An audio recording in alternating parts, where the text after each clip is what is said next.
Well, welcome everyone. We're delighted to have a fabulous session today for our Inclusion Week Organisational Change webinar. We're extremely grateful to the British Ports Association for making today possible and to our fabulous panellists. I'm going to hand over to Richard Ballantyne, the Chief Executive of the British Ports Association, to chair today's session, and he'll introduce our speakers. Over to you, Richard. Well, thanks so much, Chrissy, and it's great to see everybody there. Welcome to this session, as Chrissy says, during National Inclusivity Week. I'm delighted that we're participating with Maritime UK, who've done a huge amount in the inclusion sphere and also the diversity initiatives they are involved in. So what we're going to do today is have 3 presentations, 2 with slides, 1 more speech style, and then we will have some time at the end for some Q&A. So please, those of you at home, please do lodge some questions for our speakers. It's quite a panel, I have to say, as Chrissy says, and they've got a huge amount of experience, or each different types of experiences, which I'm sure you'd get a lot from tapping into. So please do lodge some points, clarification. Just to run through the order, Ivo Vlaev, we're delighted you're here joining us today. I've worked with you previously on another few issues and looking at behavioural science, and you're based, of course, at the University of Warwick. Ivo's going to present first, but before I come to him, Karen Waltham, another good friend of the BPA, who's the Managing Director of Karen Waltham Consulting and also a Maritime Skills Commissioner, is going to give another presentation on her thoughts on more people management side of things. And then finally, but not least, Lucy Armstrong, who's currently the chair of the Port of Tyne, also another Maritime Skills Commissioner and Chief Executive of the Alchemists and 1 or 2 other organisations, is going to wrap things up with her sights on organisational change. Just to give you a bit of background to the BPA, we're a national association for ports and harbours. We represent, I think, around 90% of port activities by freight and activity coming in out of the UK ports industry, a range of different types of bodies across the country. And what we're trying to do, as well as looking at sort of policy and legislative developments, we're now trying to look at how we work with ports to help them improve their businesses, whether that's commercial, whether that's governance, or indeed whether that's things like inclusivity and diversity policies. So that's probably enough from me, because I think you probably don't want to hear from me, really. You want to hear from our excellent speakers. So Ivo, if I can hand over to you, and perhaps you can get going with your slides. We look forward to what you're going to say. Thank you, Richard. Just a bit of housekeeping. I presume you can see my slides. Are they moving? Yes, that's fine, Ivo. Absolutely, fantastic. And so everything works. Thank you very much for the modest introduction, and I really appreciate the time, and I'm really excited being here and talking about behavioral science, because what I do is I'm a psychologist and neuroscientist helping people make better decisions and change their behavior. So I manipulate people for a living. The reason for me talking to you about behavioral change is because organizational change requires us, leaders and managers, to motivate and enable our employees to do things differently. So I often translate research into practice by advising managers like you about how to induce behavioral changes for better organizations and societies. Well, there'll be around 20 odd minutes of conceptual onslaught on your brain. Please bear with me. It's important to sit comfortably in the theater, open your senses, and just let your brain absorb the flow of information. You'll most likely not remember all the case studies and examples, but don't worry, I'll send you my slides and maybe a little cheat sheet, an example that you can use in your work. It's a simple formula. It's a framework that I'm going to teach you how to use in practice. So to introduce the idea why we need behavioral change, well, it's a no-brainer that human behavior greatly affects the world, the environment, and society. So for example, global warming and antisocial behaviors have all become watchwords of our generation. The current climate of financial insecurity adds yet another layer of complexity and challenge. And in healthcare, which is closer to my heart, many of the biggest challenges we are now facing, smoking, obesity, healthcare-associated infections, cardiovascular disease, are related to the choices people make, or to smoke, to drink, to eat poorly, not to exercise, to take drugs, and so on. And because of the realization that behavioral change is essential, now behavioral units are growing like mushrooms all around the world. In the last 10 years, we've seen more than 400 behavioral units in governments, in ministries, in NGOs. Only 400 are within the governments, but private companies are also setting up their own behavioral units in order to improve policy making, in order to improve organizational change, to enable their leaders to influence more effectively their employees, the organization as a whole. So how are we going to go about changing human behavior? Well, the first task is to establish what outcome do you want to achieve, right? Well, do you want to improve productivity, for example? Well, we need to realize that there are many behaviors that leading to a specific outcomes. It's not only one behavior, but we need to understand what behaviors are causing the outcome that you want to achieve in your organization. And behaviors happens in systems. So when we're trying to understand which behavior I need to influence, we need to understand the system as a whole. So just, for example, obesity. Obesity is a big issue because it's related to health, it's related to productivity, and so on. Obesity is caused by multiple factors, but many behaviors in different settings, in different contexts. And there are other influences in place as well. So when you think about behavioral change, try to understand the system within which behaviors take place and all other influences. So you know which is the behavior that you want to focus on that is most likely to achieve your desired outcome. The world is a complex place indeed. And so what is a behavioral change intervention anyway? Well, this is an action or set of activities to get individuals to behave differently from how they would act without such an action. Well, we want to change how people behave or how often they perform the behavior and how long they act for, over what time period. You need to define what behavior you want to influence before you start thinking how are you going to influence this behavior. So when it comes to how, well, we have a science of behavioral change. There was a meeting of minds between different disciplines like sociology, anthropology, biology, psychology, economics. They all met together in the last 10 years and tried to summarize the evidence, how we can go about influencing people and supporting their change. Why? There was an important issue to meet and discuss. Well, because there are so many theories and models that you can touch on and utilize. And it's very difficult because all talk about different ideas using the same language, or about the same ideas using different language. It's just a dog's dinner. It's really messy. So we need to summarize and we need to offer you a theory of change. And what we really learned for the last 50 years of research in psychology is that there are two ways of thinking when people make decisions what to do. One is very slow thinking, reflective, requires attention, is very effortful, like Mr. Spock here, but only 20% of human action is run by our reflective, rational mind. The majority of human behavior is very fast, automatic, often subconscious, a bit like Homer Simpson, who is doing these kind of impulsive decisions. 80%, 8 out of 10 actions in our organization are automatic. So they're without any effort, involuntary decisions. So when you put people in a situation, it's most likely the situation triggers automatic, often irrational decisions, and only few of the occasions are reflective and rational decisions. And these two ways of making choices in our brains, they try to override each other. So the solution until now was, when people making irrational decisions, was, well, make them more rational, tell them off. They should know better, educate them. It doesn't work. If 80% is automatic, behavior just comes about, it's not reflectively thought about, then there's no point of trying to educate the person to be always in control. They're going to run out of time and sugar in the brain. In 2008, there was a thin but conceptually quite thick book titled Nudge, Improving Decisions About Health, Wealth, and Happiness, by two scholars. One of them, Richard Taylor, now is a Nobel Prize winner. And they suggested a very simple idea. If the majority of the time humans are automatic, triggered by the environment, well, let them be. Let's activate these automatic tendencies in our brains, but the outcome from the behavior that they determine or cause should be good for the individual and good for the society and good for our organization as a whole. Let's go with the grain of human nature. Let's not go against the grain of human nature. People are automatic, often irrational, but these automatic tendencies are there for a reason.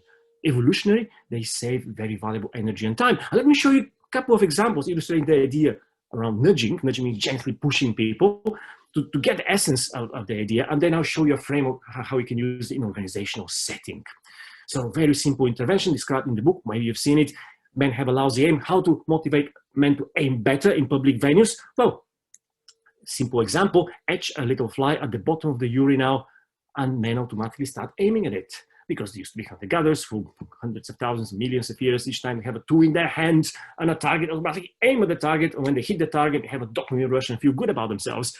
Simple, no education, no persuasion, but fantastic outcome for the public toilets. And another good example, Lakeshore Drive in Chicago, to motivate drivers to slow down, draw little lines on the motorway. It reduces car crashes by 36% in the first few months. And here's the example illustrated by a Nobel Prize winner, Richard Taylor. So another domain in which we see nudges is in safety.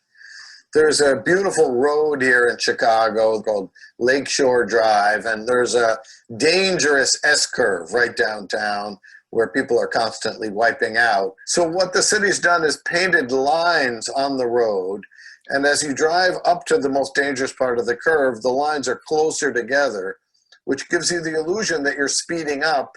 So you tap the brake and slow down, which is exactly what you want to do. You've been nudged. Indeed. And third example of nudging, can you recognize this place or this object? No, this is the power of cute. And I was partly involved in this.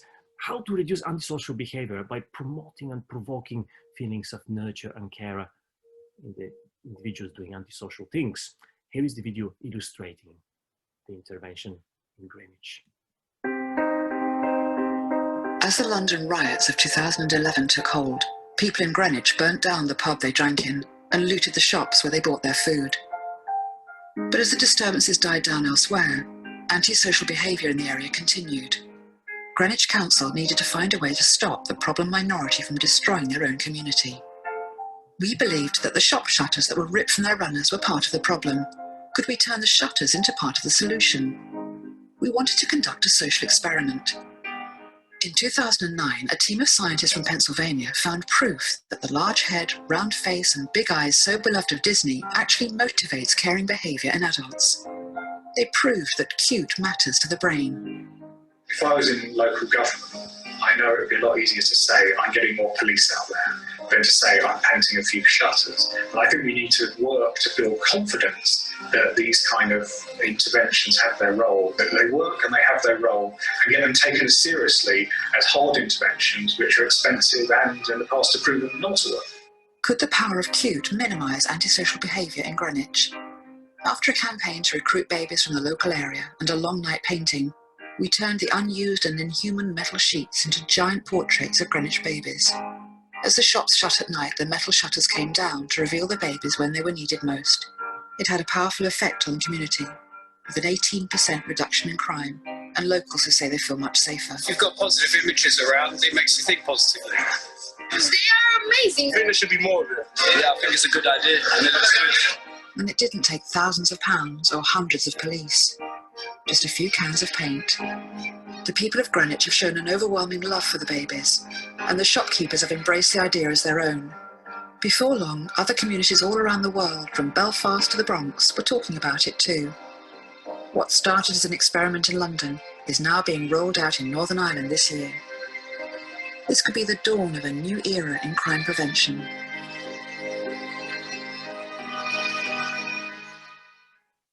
Indeed, who would believe that the weakest members, most vulnerable members in our society will be the guardians in our society?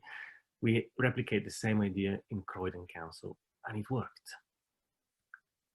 As you can imagine, when the book was published, there was an explosion of interest around the world in the public sphere, also in policy making. Many books are published around what we can do with behavioral insights. And policymakers, different departments in our government start producing their own reports saying, hey, we should use behavioral insights, behavioral economics, nudging to improve outcomes for people without much of an investment, because it was very cost-effective intervention methodology.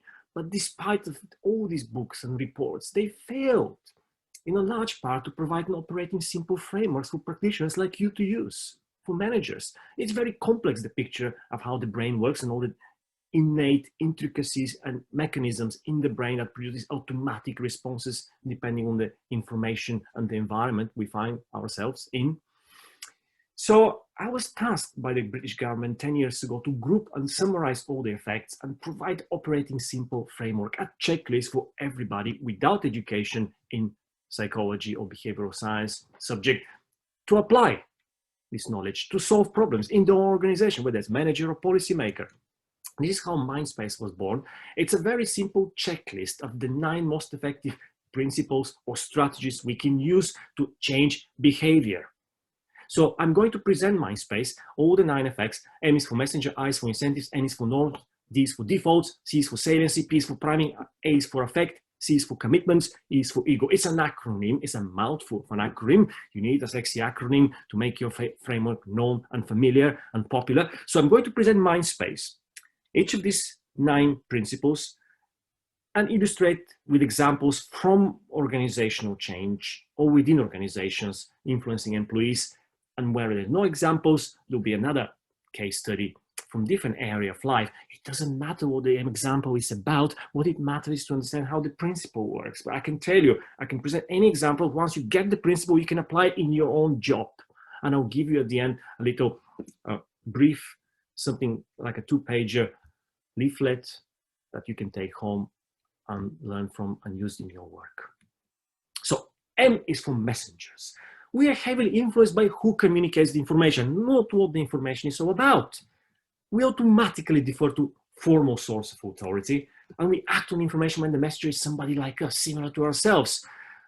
We have feelings for the messenger, celebrity selves, and that affects our behavior. There's been a lot of work why people take good advice and act on their advice, and why they don't take on board an advice. Advice is an expensive thing, a financial advice or a managerial advice or a health advice from a clinician. People don't act on it, but they do act on the advice when they trust their advisors. And it turns out people act on the advice and trust the advisor when the advisor has a similar values, shared goals with you, similar intentions, same sex and age. In other words, if the advisor is somebody like you, if they identify with you. We also have a really good example for HMRC using this kind of a peer effect, the messenger, to motivate giving. So what they did, they sent this electronic Christmas card, a wish card, to all the employees of Her Majesty Revenues and Customs. It's a big organization. They want to motivate the employees to donate. And they send them a winter greeting card. Here we go. Christmas is coming. Make me feel good about Christmas. Please donate to charity. Interestingly, in some of the divisions within HMRC, they also added a picture of a colleague, a photo of a colleague who already done so. So this is in a way providing a messenger for the message. And look at the effect, how many donated. 2.9% in the control group without picture of a colleague. Double 6.4% when you just put a sticker photo of a colleague who already donated. Very simple, but very powerful. It's a real money, real donation in real big organization. Messenger really works. I's for incentives. Our responses to incentives are shaped by predictable mental shortcuts. Predictable mental shortcuts, such as we dislike losses more than we like gains of equivalent amount. We are loss averse. We hate small losses more than we like gains of the same amount. And we also value incentives depends on where you see it from reference points. When we live for today, give them an immediate reward and people are more likely to appreciate it. A very simple intervention here that actually motivates sways of patients around the world to stick to their medications. It employs this little quirk in our brain known as loss aversion. We hate small losses. It's a very simple quirk, but it does work. They give the patient $150 every month, and they send them a message every morning. Please take a photo of your medications in your palm, on your palm, and you keep $2 for the day. Otherwise, you lose $2.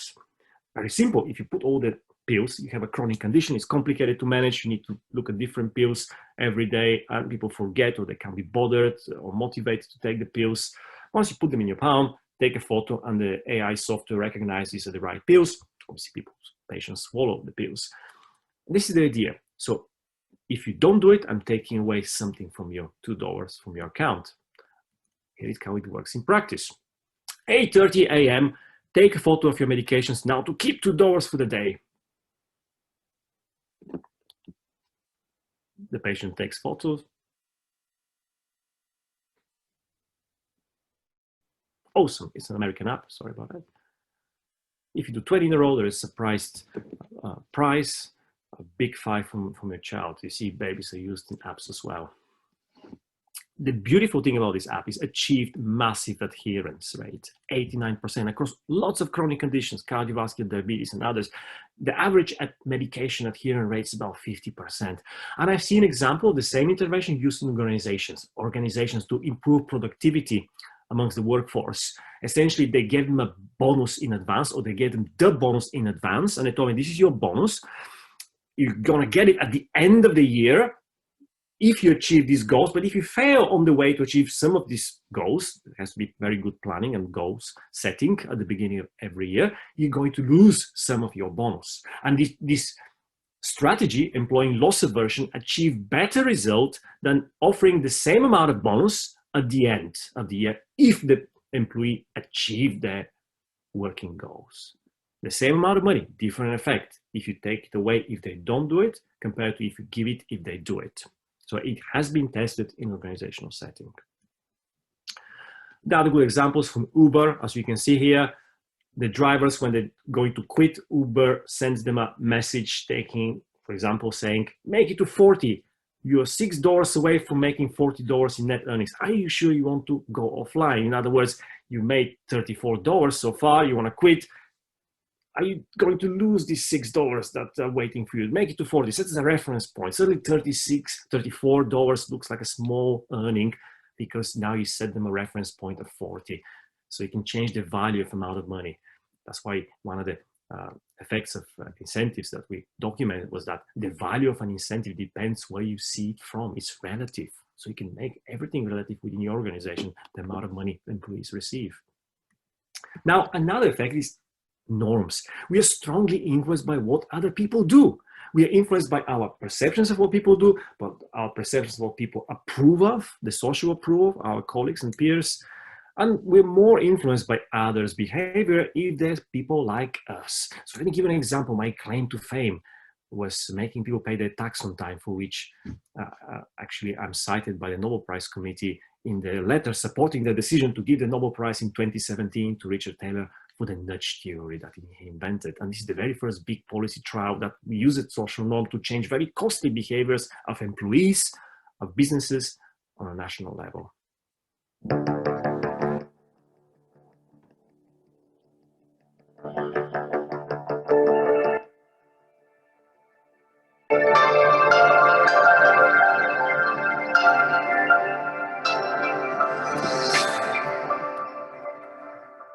What other motivations do people have for paying tax? One thing that's really important is what other people are doing. The vast majority of people are paying their tax on time.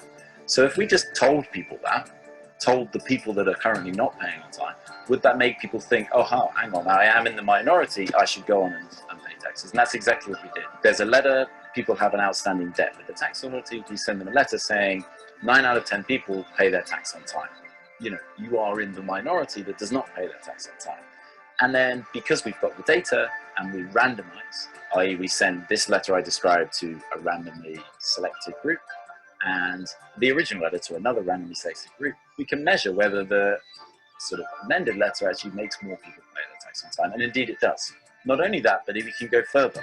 Okay, well, it matters to you what everyone in the country is doing, but really what matters to you is what your neighbors are doing, right? And this is a much closer social link. So we had another letter that said 9 out of 10 people in your local area pay their tax on time. Even more than that, we had 9 out of 10 people with a debt like yours pay their tax on time. And then the final, and this is the order of how effective they were, the final one, which was 9 out of 10 people with a debt like yours in your area pay their tax on time. This was the most effective. And that took about, so originally people were receiving this letter, 33% or around a third still go on to pay their tax. And this increased it to 39%.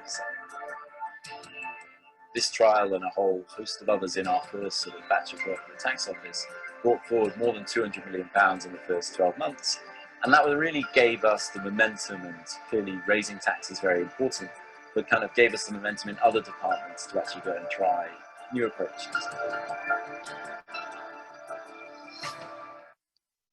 As you can see, it works beautifully. Really strong effects on costly behavior such as payment of tax and influence HR employees as well as self-employed individuals.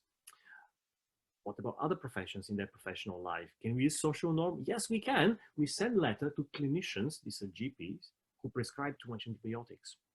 It's very bad for, as we see, resistance to antibiotics.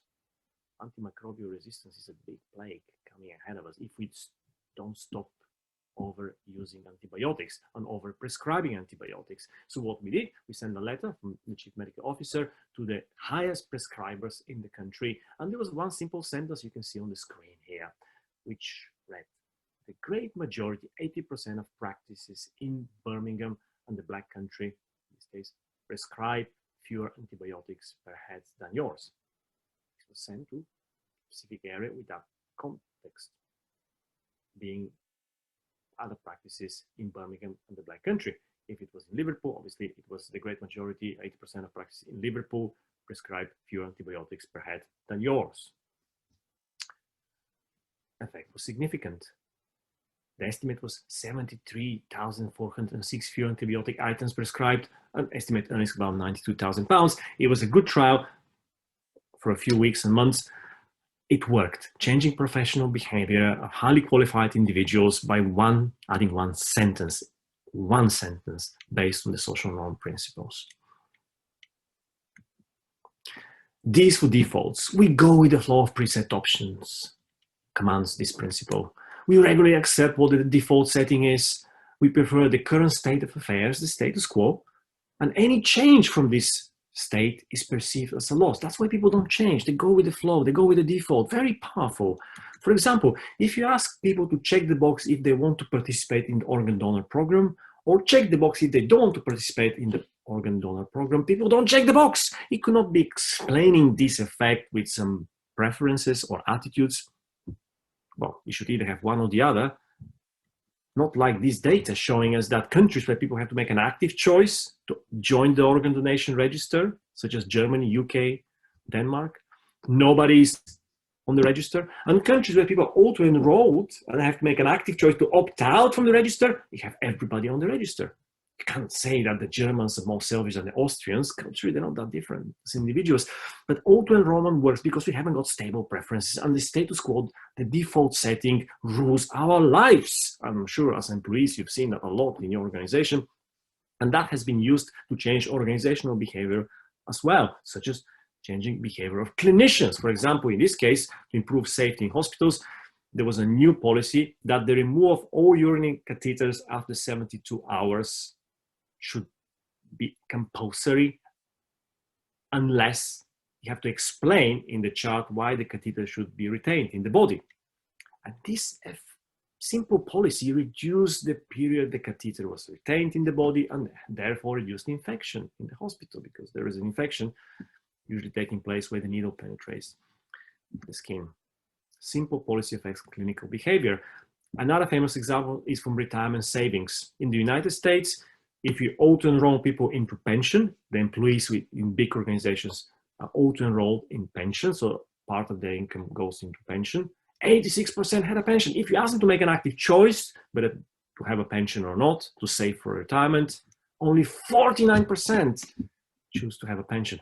Drastic effect, double almost the amount of people. It's really powerful defaults. And again, you can do the same to auto-enroll people in donating part of their salary for charity. If you donate, wow, look at this, 51% are donating, 49% opted out. If you ask them to make an active choice whether to donate or not, only 6% decide to do so. Really powerful. And this is done, again, within organization. Think about how you can employ defaults in your setting.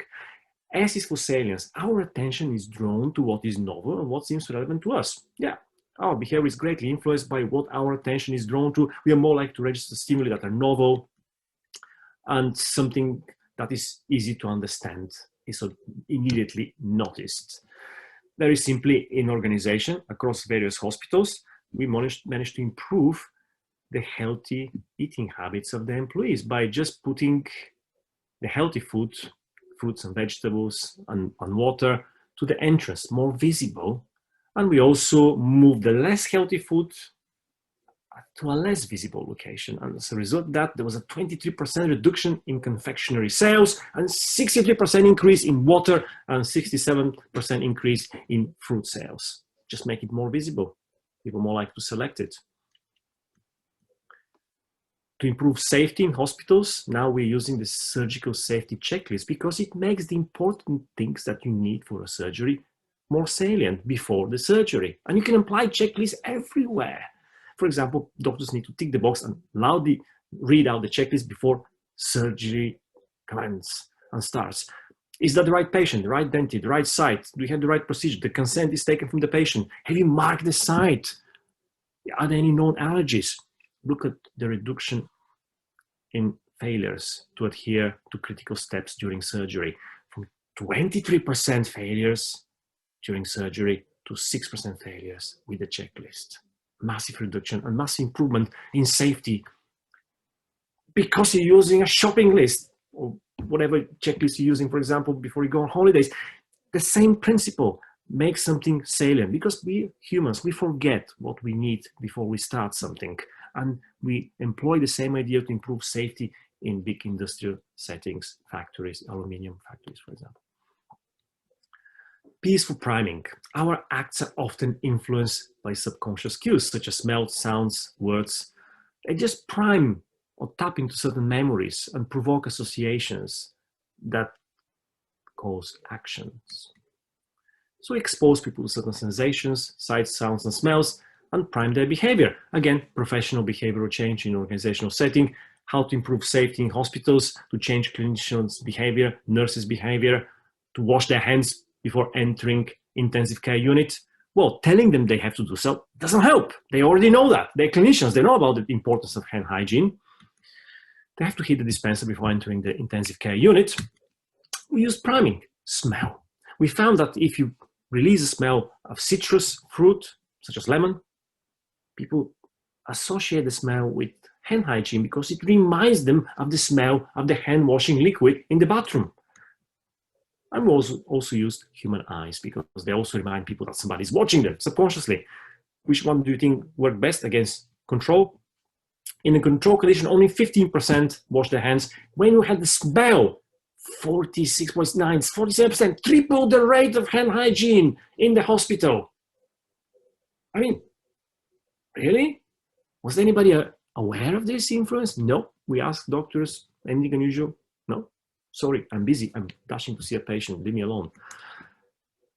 Human eyes double the rate of hand washing. Priming works. How we can reduce inequality in the workplace? Often women don't take foreign assignments because when they ask the question, will you take an international assignment? This immediately primes them to think about childcare, about family duties, and they say no. As a result of that, they don't progress in their career, we found. But you can ask the question differently. Will you consider taking an assignment at some point in the future? Using the word future, well, turns out, make women think about the future and more likely to plan for the future and what they can do in the future to arrange childcare and family duties. As a result of that, they're less likely to focus on the current, on the present, on the immediate hassles of family life, and they're more likely to say yes, which increase women taking foreign assignments by 25%, and these women are more likely to progress in their careers than women who said no to this question. So the word future primed certain associations and thinking about planning, about future, and they're less likely to think about the present duties, being a mother. A is for effect. Our emotional associations powerfully shape our actions. Positive emotions motivate behaviors, negative emotions suppress behaviors, and so on. Good example, if you put a picture of a smiling, beautiful face in a letter trying to sell loans to people, they're more likely to borrow money. they're more likely to say yes to this offer in the letter. Photo of woman increase the likelihood of borrowing by as much as dropping the interest rate by 30%. Really effective way. Just positive feeling created by photo spills over the offer, and you're more likely to like the offer. It provokes positive feelings. Another example, hand washing, hand hygiene. How we can actually motivate women to wash their hands. Don't tell them about germs, they already know about it. It turns out you need to provoke feeling of disgust. And a very simple video, 60 seconds, provoking disgust, solve the problem.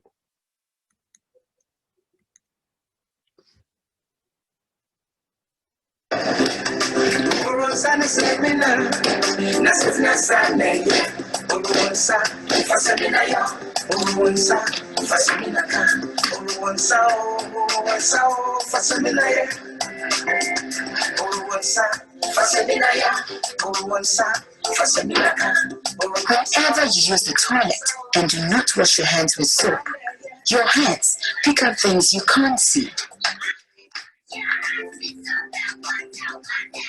Washing your hands with just water can't make them truly clean. Remember to wash your hands with soap. You never know what you're feeding to your family. For truly clean hands, always wash with soap.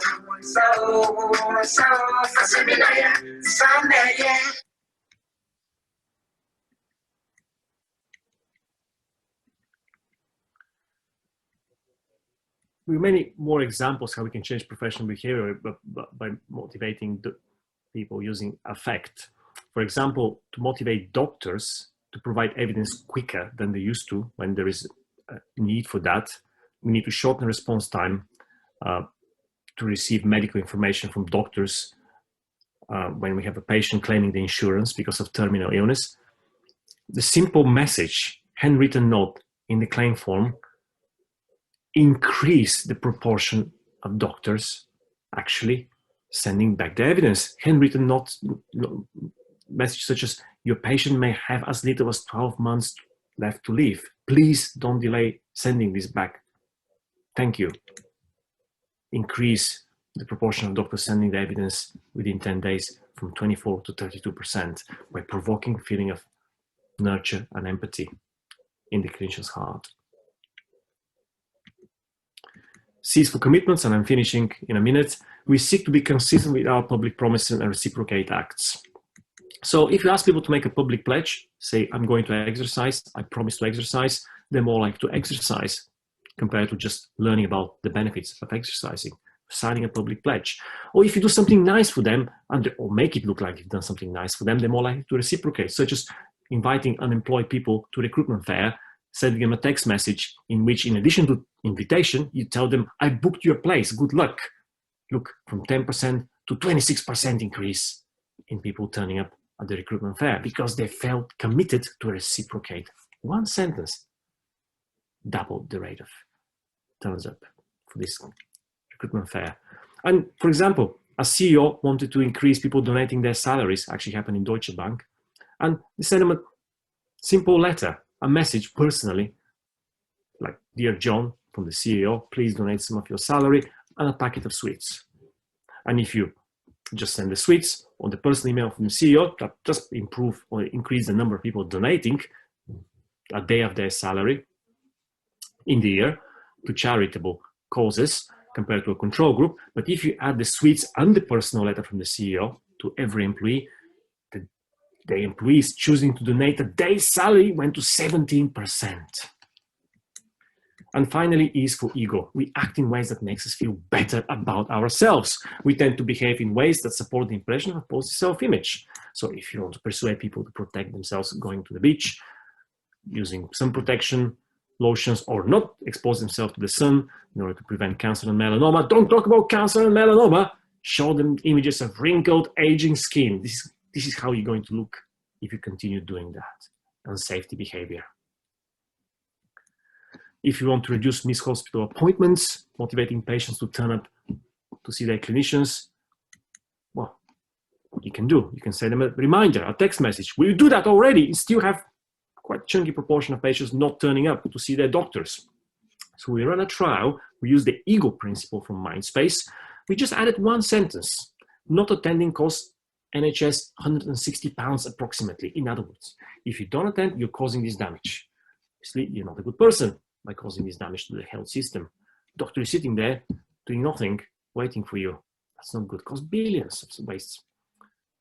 Well, look at this. By adding one standard message like that, not at any cost, NHS £160 approximately, in a standard SMS text reminding patients about their appointment, we managed to reduce the do not attend rate in the hospitals 3.4%. It's not small when you calculate how much savings we managed to achieve.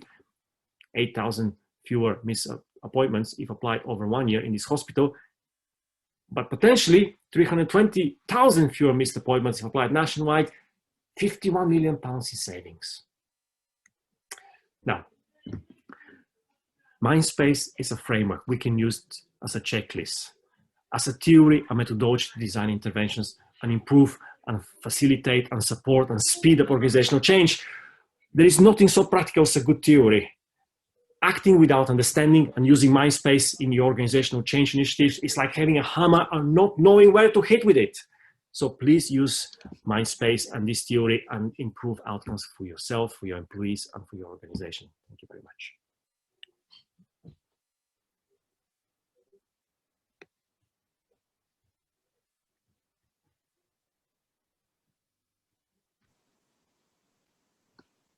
Excellent, Ivo. That's really fascinating and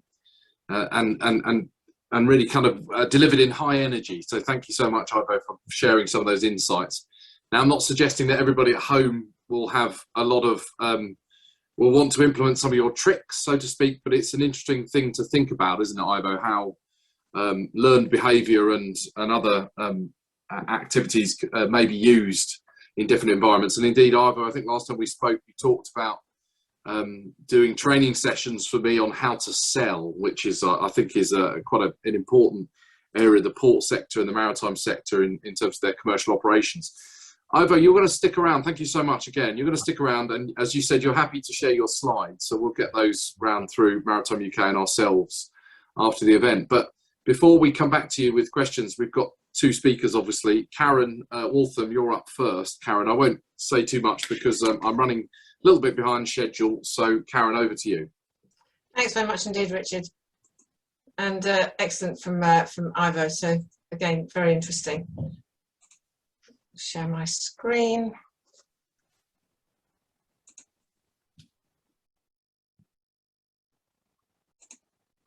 Oops. Okay, so thank you very much indeed, and follow that, as some people say when it comes to speakers. So I'm not going to talk for quite as long. Some of you be pleased to know. So first of all, thank you, Richard, for including me in on today's session. I'm delighted to be here, and organisational change is one of those topics that is very dear to my heart, and I've enjoyed in my career. For those of you who don't know me, I'm an independent HR professional consultant with 15 years experience in maritime. I wouldn't say 15 years experience overall, but it's 15 years experience in the maritime sector. I'm one of the commissioners with the Maritime Skills Commission, and I chair the Behaviour and Soft Skills project that we're currently working on.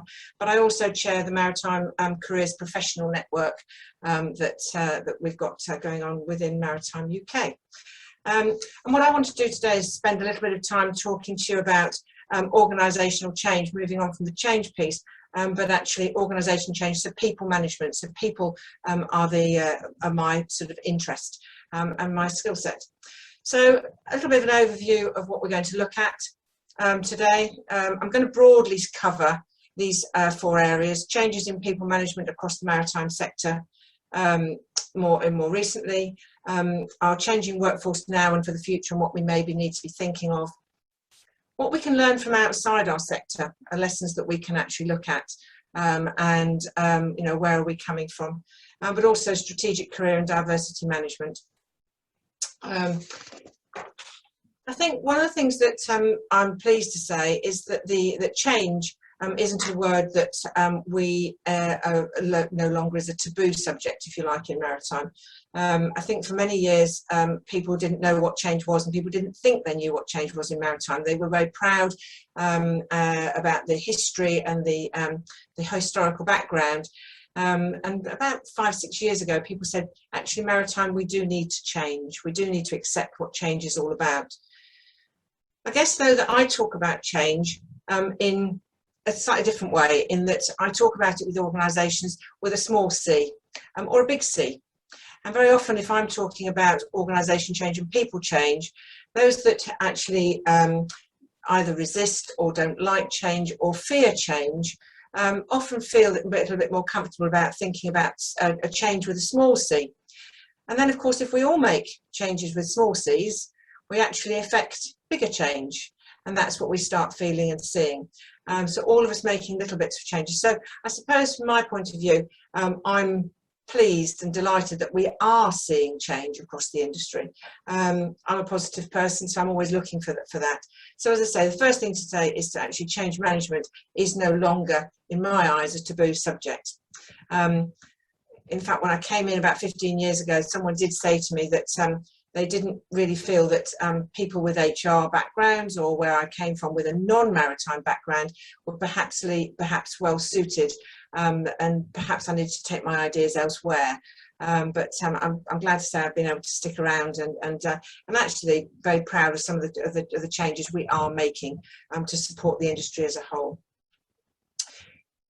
In terms of diversity and inclusion, I think all of us would say that we have a very, very much more diverse workforce now than 5-10 years ago.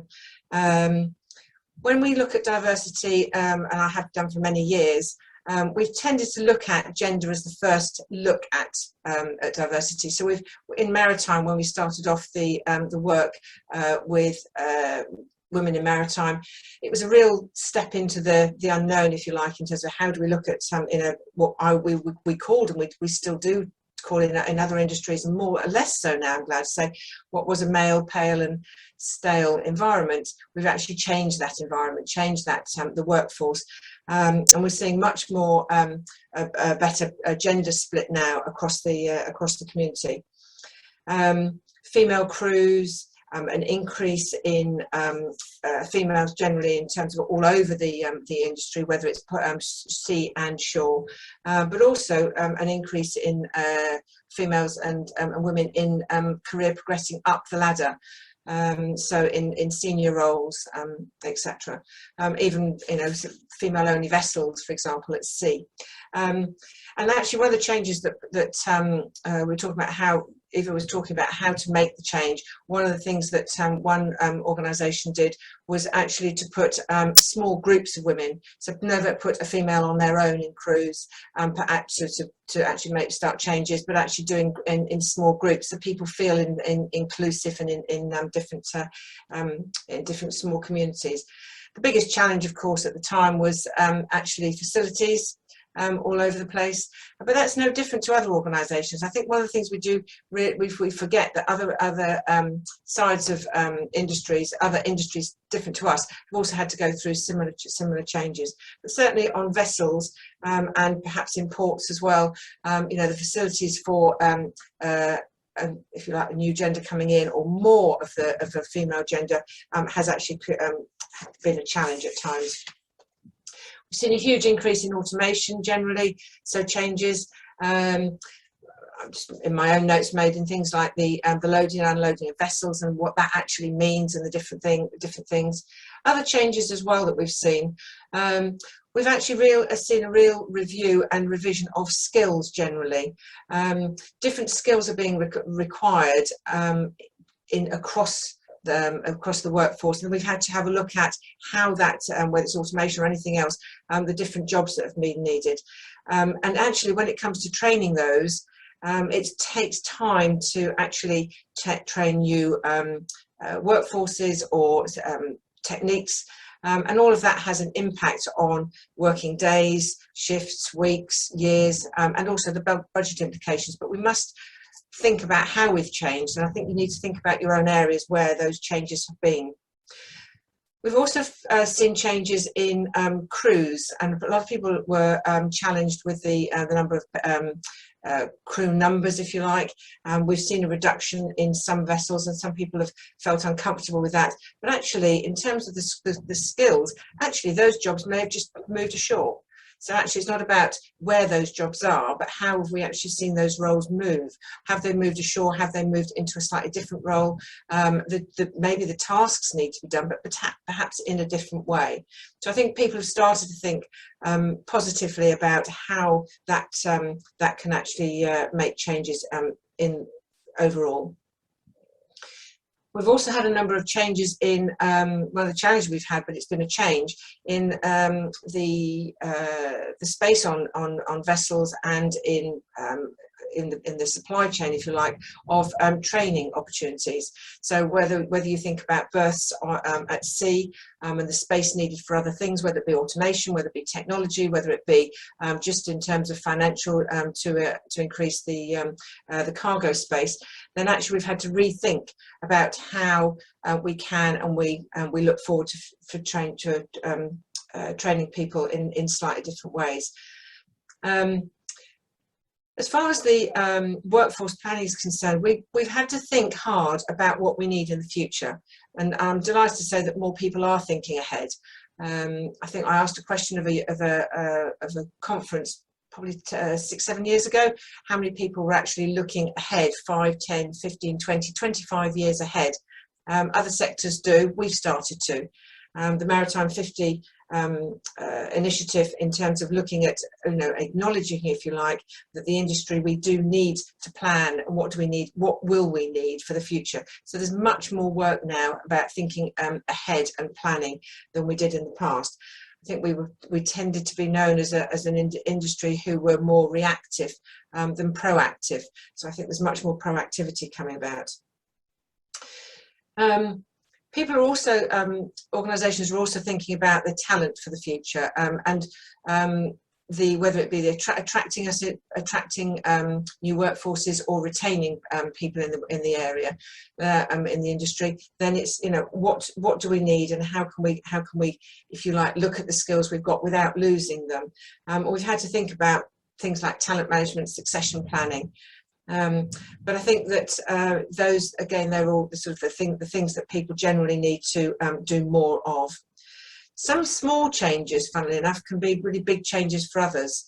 One of the things that we did a lot of work on when I was in one organisation was actually crew PPE, and thinking about the sizes, the fits, etc., from a safety point of view of what people wear, whether it's the size of footwear, size of overalls, size of equipment that they have, hand sizes, etc. And again, from a diversity and inclusion point of view, a lot of work's had to be done to think about all of those, to make sure that the safety of anybody in any role is paramount. Changes in technology have enabled more connectivity, increased communication, which has all been beneficial. There's still, again, some work to be done on that, but we've seen a huge change, even allowing training and education to be continued at sea. Organisations are becoming more culturally aware. That's one thing we have felt, and that people are appreciative or recognising that they're part of a culture. But what does that culture mean? And we're beginning to see a bit of a change for how people feel culturally. Again, more to be done. One of the things in cultural terms that I was involved in was a question that we asked was when seagoing crew actually come to shore-based positions, whether it be in the office or whether it be in the wider experience back in ports or in logistics or in any other training, etc., training fields, then do the titles, a bit controversial for some perhaps, but do the titles, the seagoing titles, remain in situ for shore-based positions? The question was always asked internally as to whether in fact lawyers or if you have finance teams, etc., whether they ever use the acronyms after their name to actually stay their status, if you like. But again, from a cultural point of view, it was felt to be very important in certain organisations. Careers in maritime, I think we've morphed very nicely into it's a career in maritime, it's not a career at sea. Very often in the past, people referred and thought that if they were going to the maritime industry, they had to go to sea to sail, and that was where their life had to start. But we've over the last number of years, we've actually changed beginning to change the mindset as to the fact that we can now have careers in maritime, and really that's, if you like, covering, you know, sea, shore, legal, insurance, ports, logistics, marine, shipbuilding, cruise, leisure, engineering, everything. And I think we should be proud of the size of the industry we've got, so that people can have a career in maritime, not just necessarily a career at sea. It's been much more increased professional people management, human resource or people management, whatever people prefer to call it. And I think that where there has been HR managers, HR directors have been increased. The HR departments are increasing, sometimes because I think people recognise that they can't do everything. When you look at the size of some HR departments, the roles that they actually cover, it's really good to see that the actual teams themselves are now getting additional support. And I thought back on some research I did back in a survey back in 2014, and on the data we collected, there was 151 pieces of data relating to HR roles of the survey group, and the same survey was repeated in 2018, and there was reference to 625 pieces of data that referenced HR positions across the same group. So a real importance in terms of HR management. And the size of the recruitment teams or the training departments, or even a move of payroll back from finance back into, with the benefits back into HR, all areas that we're seeing change in. But it's you know, from an organisation design point of view or organisational awareness, organisational change, they're all factors that can help organisation change. So one of the things we do have to bear in mind, though, is that we have a changing workforce. I don't think any sector would be remiss well, nobody would avoid the fact at the moment that demographics are absolutely key going forward, and the workforce we have in the future will be very different. Even the demands of our leaders are being looked at nowadays. People are paying a lot of attention to the fact that, from a leadership point of view, the people that you are, if you're in a senior role, are looking after now or managing now, are not us. They're not the people that we were when we were the youngsters and the juniors coming in, and the younger people, or transitioning from other sectors. They're a different breed. Millennials, Gen Z coming through, they have different demands, they have different wants, they have different needs, interests, and they're looking for variety. So I think that in terms of the leadership requirements going forward will be very different. I read an article this week which actually said that the UK, some research in the UK, 38% of employees are hoping to change roles within the next 6 to 12 months. And that I know that in the spring, the US academics were calling the spring of this year the Great Resignation. And I know that there's a lot of people having, especially after the pandemic, really thinking about what that, what their skill sets, what they've got to offer, and where they want to be in the future. I think one of the other things we need to think about from an organisation point of view is where our skills will come from. Many people have been used to growing their own, as we say in HR terms. So you bring people in and you bring people up through the ranks, whether that's sea or shore or in any roles, whether it's on the ports or going from sea to a port or anything. But we've tended to grow our own. I think that idea will probably be challenged because if people are beginning to move jobs or sectors or be given opportunities, then we as an industry need to be mindful of that in the future. It's also in terms of the investments that are made. In some research I did about 3-4 years ago now, there was an organisation who said they were spending about £100,000 on the development of a cadet, all the way through to a captain or a chief engineer, and that was they felt that was about the budget that they allowed to actually make sure that person went through the training. In time, they saw those people as future superintendents in shoreside roles, but it was their succession planning. But their challenge had been that they had a 60% fallout rate of those that they actually recruited, let alone the changing roles of the superintendents over the years between the people, those individuals starting off their cadetship to actually going into a shoreside role. So people really challenging in terms of the what that looks like in the future.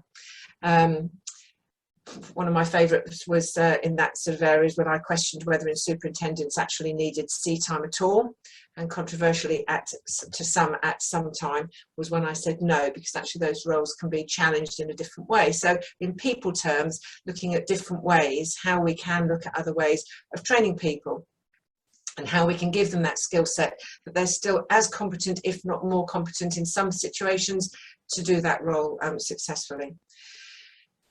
I think we do need to be very less blinkered in terms of the old ways, because we actually are up against let's say a changing workforce. Hybrid working is coming in now in terms of policies, practices, which is legalities, whether it's people's contracts of employment, and the way they're working, and having the choice. Because if we don't give it to them, or we don't provide them with those opportunities, then actually they may choose with their feet to vote and go elsewhere. I'll just share a slide that actually goes back to, we put it out, I used it in 2013 actually, where it was actually, is this what can happen in the future? And at the time we were saying computerization could replace up to 47% of jobs. This is 2013, so not that long ago in some people's eyes. The top 10 in-demand jobs in 2010 didn't exist in 2004, and 65% of school children today will end up doing jobs not yet invented, and 5 million jobs will disappear by 2020. Now we're in 2021. It's interesting reading to think about those statistics and where we are now compared to where we were in 2004, 2010, 2013. We're all changing. We're all moving, and we're moving forward. Karen, I don't want to throw you off your put you off, etc. But we are running a little bit behind now, so perhaps we could move on. Yeah, lovely. Thanks. I'll speed up. No worries. So it may be obvious to some, probably one of my favourites Maritime slides, but maybe something obvious to some, but actually not to everyone. So what can we do, and how can we learn and listen from others? I think the biggest message here is we don't know what we don't know. And actually a lot of people, when they sit back and think about that, what can we learn? I think the biggest lesson we can learn is change management. Change management in the banking sector was taught, as in people needed to understand what change management meant, what we can do.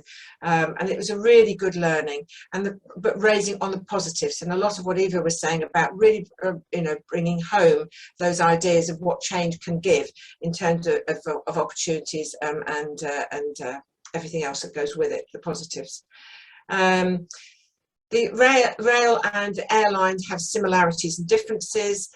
Certainly air and land are the same as our sea and shore, and in some work I've done with Virgin Atlantic, we looked at the frustrations but challenges of the operations teams, and how that can actually, we can learn a lot from each other for those industries. Both have had reducing rail and air have had reducing crews and changing roles, but obviously from that point of view it was if you like, just we can keep up with them, we can learn from them. I think things like competencies need to be taken into consideration, but again, people management is something that they've done slightly differently, or others have done, and certainly competencies, things like words such as commercial awareness, teamwork, communication, leadership, motivation, all were areas of people management that perhaps need to be brought to the front and the forefront. If we carry on doing the same old, we won't be any different. So again, another favourite slide. I look for change, and I think we need change.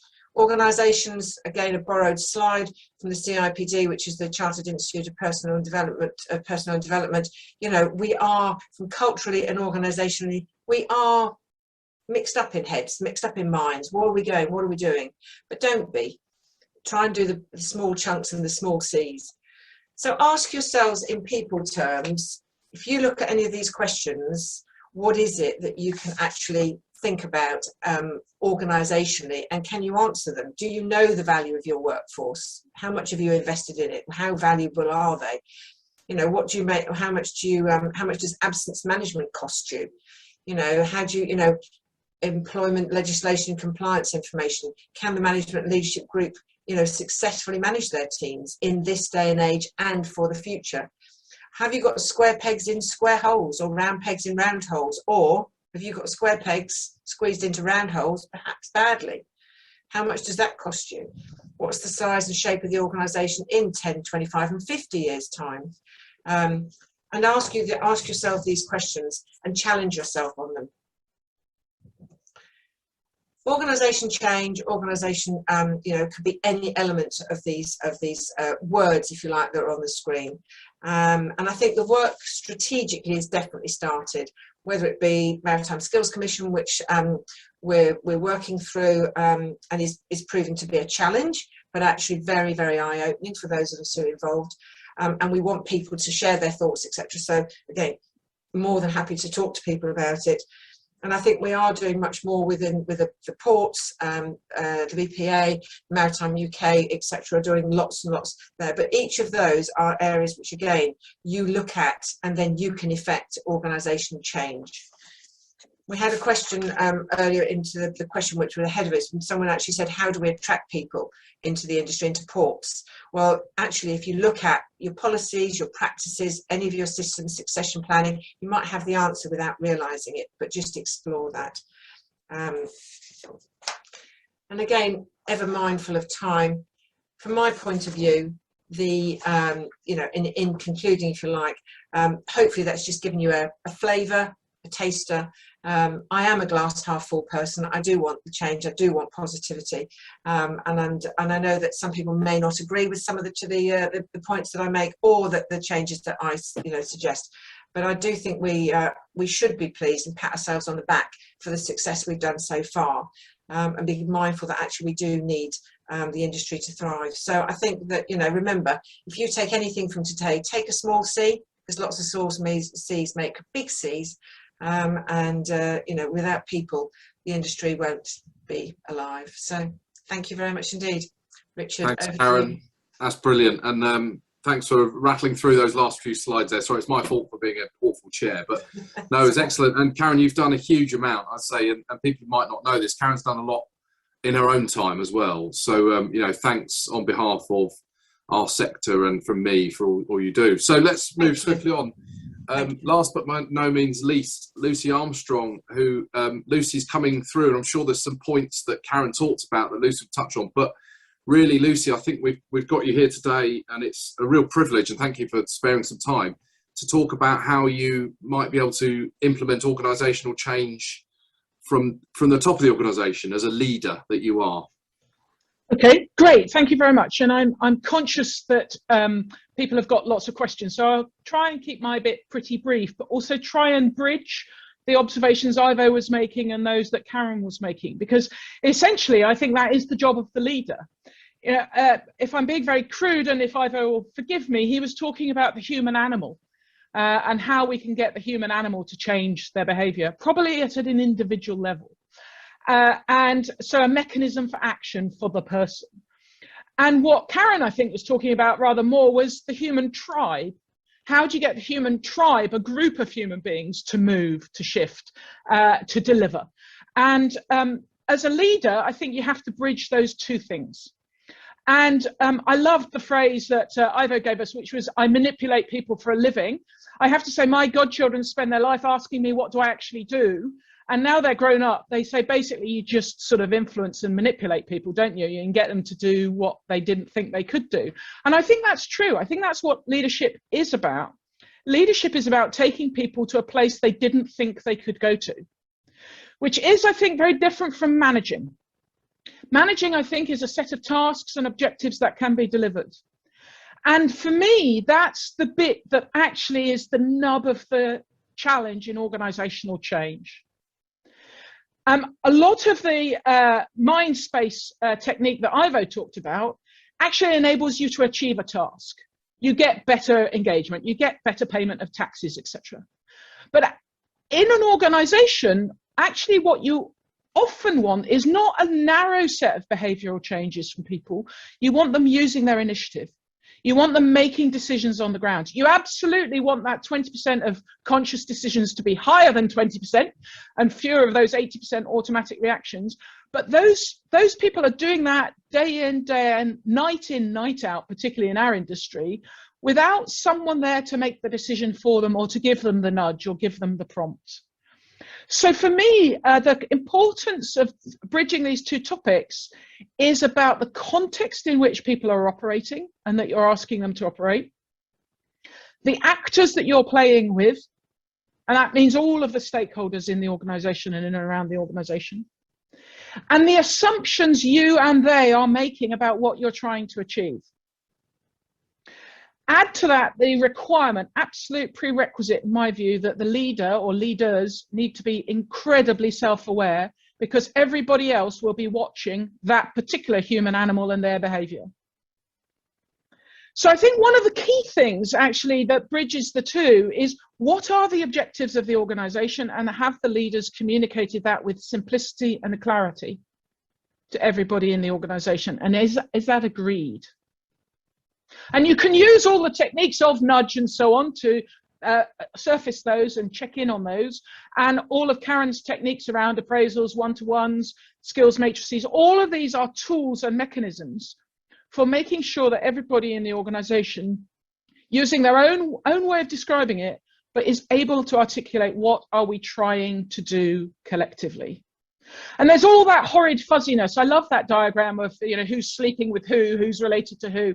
Certainly in our port, we have a number of family members who are related to one another, dotted around our organisation, many of whom have been there for many generations. So there's all kinds of human relationships taking place in the organisation. And if you've got those objectives, then I think you've got a chance that you can align some actions around those objectives. You've got a chance you'll get some commitment to achieving them. And I think you've got a chance of people feeling engaged and passionate about wanting to achieve them. And I think it's a combination of both. They've got to have the skills, they've got to have the ability, but they've got to believe. The one bit that was sort of missing from both the previous comments, I think, was the sense of belief, a sense of passion. Why are we doing this? Why are we choosing to collaborate with one another in this human organisation as opposed to playing football with one another or watching the telly? And for me, it's the leader's job to surface that, why are we doing it collectively?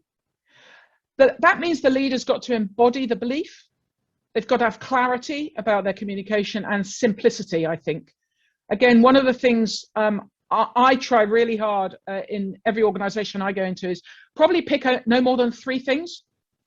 2 things that you can see you might affect that could enhance the organisation, and 1 that you've inherited from your predecessor that you do not wish to pass on to your successor. So 2 good, 1 bad.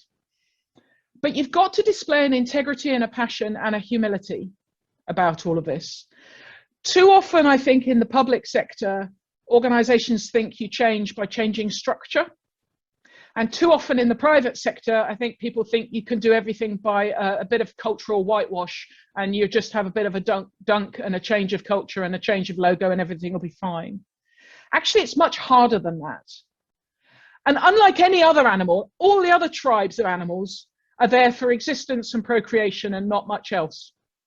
We set ourselves much more complex objectives. So I think the trick for the leader is that bridging of the individual human action that Ivo was talking about, and all the techniques for the collective that Karen's talking about, but you've got to make it in the context of achieving objectives. It's got to be fun and enjoyable, and people have got to feel that they are invested in it and they are rewarded for it, both as an individual and collectively. Conscious of time, I will stop there. Happy to take brickbats or plaudits.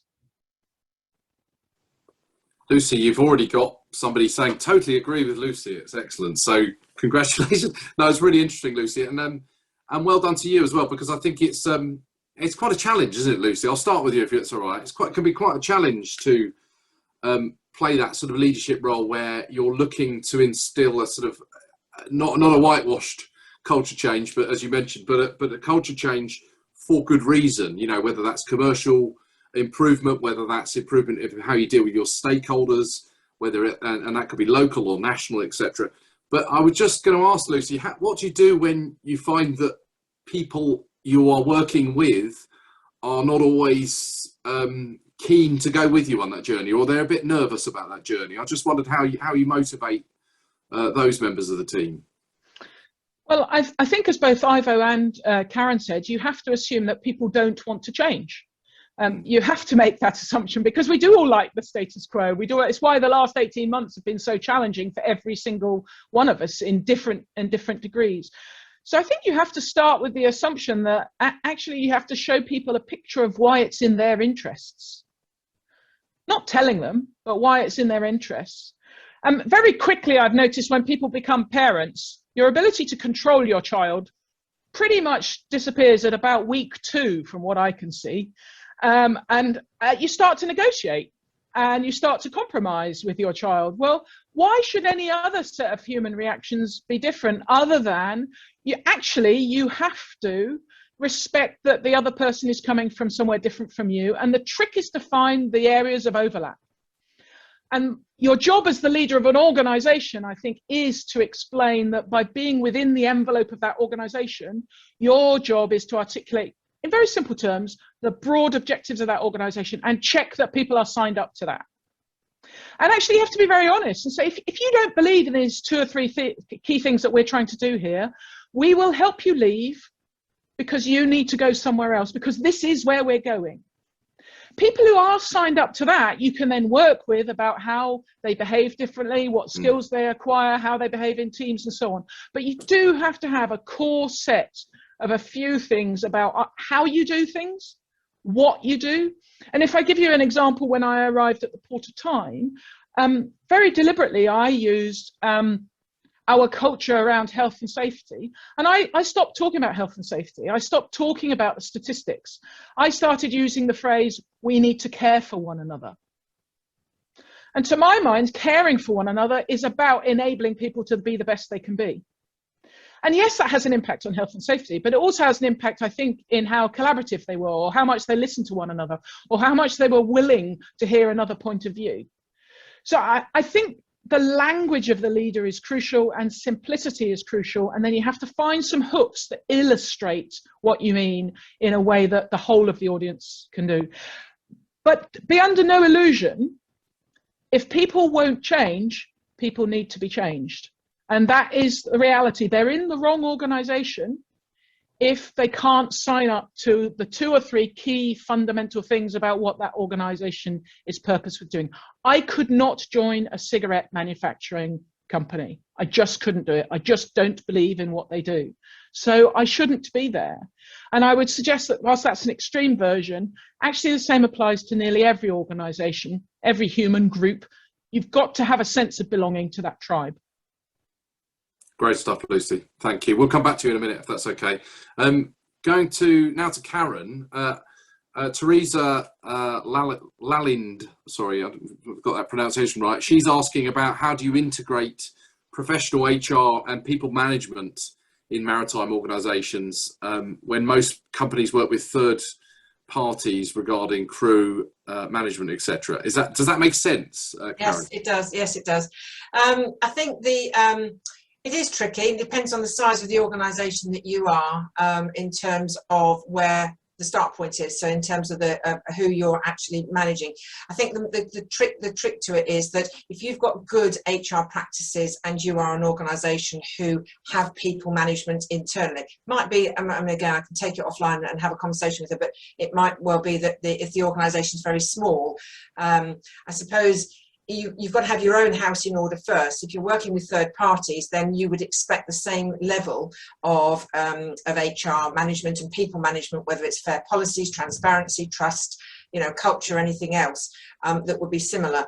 I have seen challenges, again, organisation working with some officers, etc., where they, all of them are working through different crew management teams. So I understand the challenge, but I think you need to start off your own business within your own company, however small or big that is, to actually say, well, those should be similar to what the third parties as you would expect to be doing from there. So I would ask, make sure that they're similar. Oh, great, thank you. Another one, Ivo, we've got a question from Phil Buckley, and Phil is a good friend of the BPA, and he's got a good range of experiences working for different employers, including the Ministry of Defence, more recently ABP, and also Jersey harbours. Phil is asking, saying Mindspace appears to have some very effective results, but how lasting are these impacts? Trivial answer is depends on the context. Usually we run randomized trials trying to find what's the most effective ways to change behavior. And we also do something known as agile testing. So we make a small change locally using all these nudge techniques, Mindspace, and then observe the difference, A/B testing, and then we improve and continue testing until we find the ultimate solution that is longer lasting, and then we scale up across the organization or across the area or across the country. And most of the time what we observe is these changes are quite lasting because they rely on the biological makeup of the human being, on how the brain evolved. These little quirks in the brain, all these effects that I discussed today, the Mindspace principles, they're part of our brain makeup, and they're always there. So the smell always provokes memories of hand washing when you detect the smell. And we're always influenced by these social proof messages.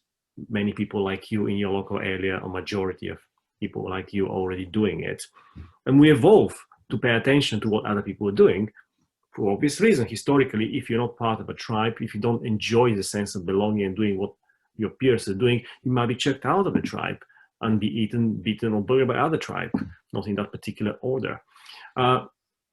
So it's very important to know that these effects are always there. So the key challenge we have as leaders, as managers, is how to maximize the impact, how to remove all the barriers on the journey for our employees.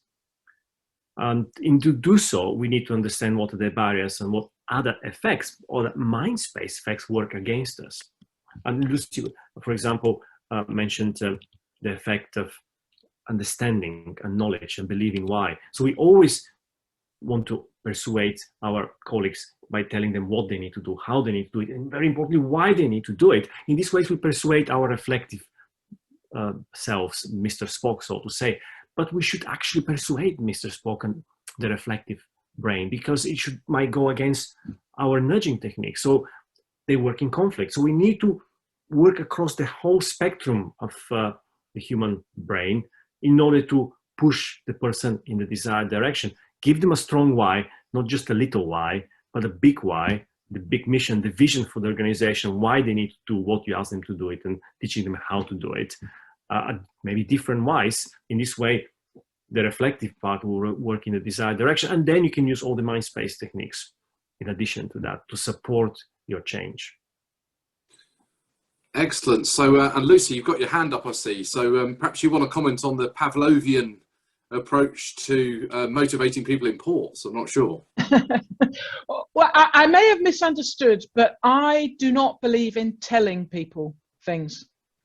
I do believe in telling stories. I do believe in telling my colleagues what I believe and what I think is important and why I think it's important, but I don't believe my job is to tell them that. What I'm looking for is the overlap in my beliefs, my priorities, and that of my leadership team and my board and getting them to buy into that. I don't believe, and that's why I said when I talked about health and safety at the port, I talked about me caring for other people. Mm-hmm. And I was wanting to tap into a shared sense of caring in each and every one of my colleagues. I wasn't telling them to care. I can't tell anyone to have a feeling. What I can do is empathize with them and say, I have that feeling as well as you. I worry about this stuff as well as you. I am passionate about this as well as you. Can we collectively agree on the things that we want to do together? And you don't always sit down and write it down, or you don't actually say, we've agreed on that. But I think the leader's job actually is to tell stories and demonstrate that there's more overlap than there is separation. But I don't believe it's about telling. Oh, no, yeah. Sure. I mean, tell about telling and talking at people, exactly telling a story or demonstrating by example. And that's why we use the messenger effect, that we listen to the messenger if we share a common identity, if we have feelings for the messenger, if the messenger is somebody like us. And the leaders are the messengers in organizations. We've seen that in healthcare a lot, when the chief medical officer embodies, exemplifies the desired behavior. Lucy, just to follow on, and basically I think we were getting at is that sort of motivational side of things, which strong leaders obviously have to develop those skills as well as other skills. I'm just wondering, Lucy, it's quite a basic point actually, but you're coming into, say, a medium or larger organisation, and you have an objective to set out some change that you want for a particular reason. Can you do that alone, or do you need, how do you need the senior management to be on board? Do you need new people? I'm just wondering if you've got any kind of basic point, but any general views there. Well, I think first of all, you have to have the humility that when you arrive, you have to listen, and you have to work out what the priorities are. And they're not necessarily the ones you were sold in the job pack or the recruitment process. Yeah. So I think you have to listen. I think you have to work out then the art of the possible. And there may be a big difference between what you need to do and what you're able to do, at least initially. And sometimes you have to do what you're able to do in order to earn the right to do what you need to do. And I would say you never, ever do anything alone.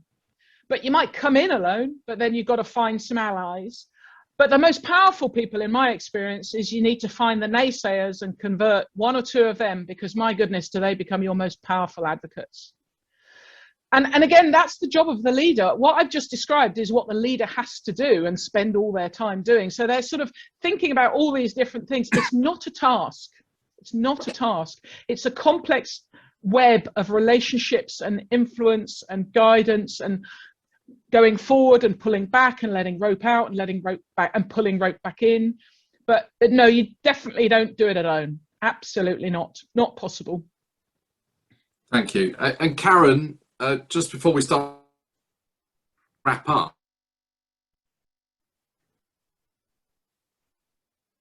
organisational change, what you want to achieve, our management toolbooks now, we don't need to do it, or are we always ever needing to progress and change in organisations? I lost a little bit of that question actually, Richard. You were talking about just tools and things. Sorry, I lost your connection. I don't think it was just me. Yeah, sorry. Tools. Apologies, maybe it was me. Yeah, apology. No, just talking about whether you ever reach the end of the journey, so to speak, or. Okay. No, the answer is no, because we'll carry on developing, because there's always needs to do more. So from an organisation change point of view, there could be little subtleties that are going all the time, whether it's the design of the organisation, whether it's the jobs, whether it's training needs to be changed, whether you're upsizing, downsizing, resizing, whatever that might be. But I think the key for me is within the organisations, it's the people side of things, and people are your core. So having the professional support for people and understanding of those and the respect for those, as Lucy says, listening to people. I was just going to give you an example actually in diversity terms. A women's network where people were resistors, but actually you get someone to speak at an event, and all of a sudden they become your absolute favourite advocate. You know what I mean? And they are absolutely brilliant. and it's paid dividends for what I've done in the past. Suddenly a guy turned around to me and said, well, gosh, I've got daughters, I didn't think about their future, and it's like, wow.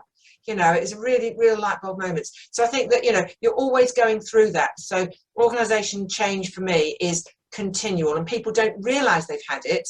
Now we're using terminology that actually people are feeling a little bit more comfortable with, or maybe uncomfortable with, but actually want to get more involved in. Can't hear you. Sorry, Richard. Thanks, Karen, sorry. We've almost come to the end, but Chrissy has messaged me saying she has such a wonderful panel, she doesn't want to stop them. We've got a final question, which is for Lucy, and the question's from Colin Bassam, which you may have seen, Lucy, which is talking about, can ports do this on their own, or can they collaborate? And I know we've had conversations about this in the past, about how the ports industry, the maritime sector, sort of works in a collaboratory way. But I wonder if you've got any quick thoughts on that. If we could stay fairly short, please, Lucy. Yeah, no, that's fine. If only you'd asked me that a minute ago, I wouldn't have typed my response to Colin on the chat. But hey, I'm demonstrating I can multitask. My answer would be that actually each port is a unique little human tribe, but they happen to have more in common with one another than, say, a port and a software business would. So regulation is common, water's common, what they're trying to do is common, but their location is different, their evolution is different, their size is different, their financial performance. I think you'd spend longer trying to get them to agree than actually allowing them to go away and do their own thing, but hopefully in a spirit of wanting to learn from one another. That said, I don't believe that I learn best by talking to people who think like me. I believe I learn best by watching and seeing and listening to people who are very different from me, hence why I was willing to participate in this kind of session. And therefore, as a port, we've looked at rail, we've looked at software, we've looked at all sorts of things, rather than automatically to other ports where we might find learning. That's great, Lucy. Thank you so much. We've got to draw this to a close now. So can I thank our panellists, Ivo, Karen and Lucy, and I'll hand back to Chrissy. Thank you so much all. Again, a big thank you to the panellists and to Richard for chairing today's session. As mentioned at the start, we will be sharing this recording afterwards, and we will send a note out when that is available on our YouTube channel. Just to highlight, we've got a couple of more events coming up as we move into Black History Month tomorrow. On Monday, we've got a special webinar with Dr. Jo Stanley, and we warmly invite you all to come into that. Also, we are coming closer to World Mental Health Day, so do stay tuned as we release our Mental Health and Maritime Benchmark survey next week, and all our networks are coming back together. A huge thank you to everyone that was able to Zoom in today, to our panellists and to the BPA for making today possible. Thank you so much all. Take care, stay safe, and see you soon. Goodbye.